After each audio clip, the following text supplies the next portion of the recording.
छत्रपति शाहू जी महाराज और बाबा साहब डॉक्टर अम्बेडकर के आदर सम्मान में जहाँ पर बड़े बड़े संग्रहालय और स्मारक बनाए जाएंगे, जिसके लिए आप लोग वर्षों से यहाँ पर संघर्ष करते आ रहे हैं। मुझे मालूम है कि आप लोग महाराष्ट्र स्टेट की राजधानी मुंबई में तो हिंदू मिल की जगह पर बाबा साहब डॉक्टर अम्बेडकर के आदर सम्मान में स्मारक बनाने के लिए कई साल से वहां पर आप लोग संघर्ष कर रहे थे, लेकिन केंद्र की सरकार ने इस ओर ध्यान नहीं दिया, ना यहाँ की सरकार ने ध्यान दिया। इसके बाद जब हमको लगा कि सरकार इस मामले को लटकाना चाहती है, महाराष्ट्र स्टेट और केंद्र की सरकार इस मामले को लटकाना चाहती है, हमें पार्लियामेंट के अंदर ये मामला उठाना पड़ा। उसके बाद फिर मुंबई में हिंदू मिल की जगह पर बाबा साहब डॉक्टर अम्बेडकर के आदर सम्मान में तो स्मारक बनाने के लिए तो केंद्र की सरकार को, यहाँ की सरकार को झुकना पड़ा। हालांकि हमारी सरकार ने लोक पार्लियामेंट के अंदर ये कहा था कि जो बाबा साहब डॉक्टर अम्बेडकर के नाम पर स्मारक बनाया जाए तो कम से कम वो 100 एकड़ जमीन तो जरूर होनी चाहिए, लेकिन केंद्र की सरकार ने 100 एकड़ जमीन नहीं दी, मुश्किल से 10-12 एकड़ जमीन दिया। अब देख रहे हैं कब वो स्मारक बनाएंगे। 10-12 एकड़ बड़ा रोड होके दी है, कब बनाएंगे अब आप भी देखें और हम लोग भी देखें। लेकिन मैं आप लोगों को गारंटी से ये कहना चाहती हूँ कि जिस दिन महाराष्ट्र स्टेट में हमारी पार्टी की सरकार बन जाएगी, फिर मुंबई में 10-12 एकड़ जमीन पर हमारे महापुरुषों का स्मारक नहीं बनेगा, बल्कि फिर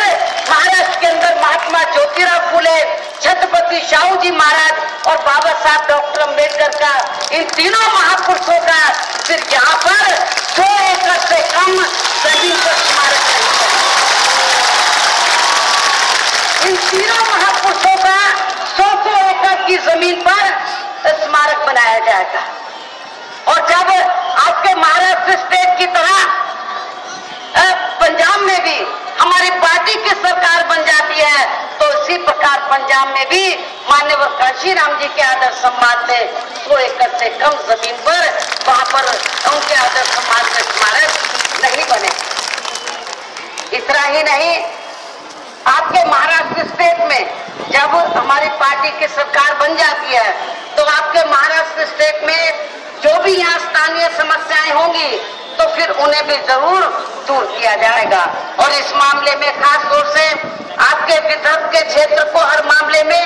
विकसित करने के लिए पूरा ध्यान दिया जाएगा,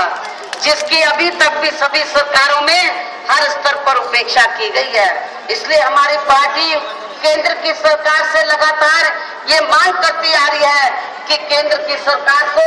आंध्र प्रदेश में तेलंगाना क्षेत्र के साथ साथ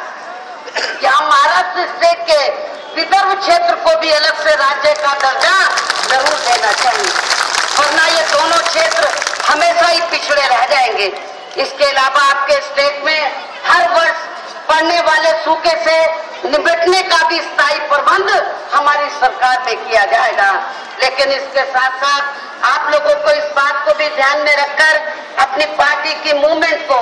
यहाँ आगे बढ़ाना है कि विरोधी पार्टियों के लोग आप लोगों को सत्ता में आसानी से नहीं आने देंगे, अर्थात आप लोगों को सत्ता में आने से रोकने के लिए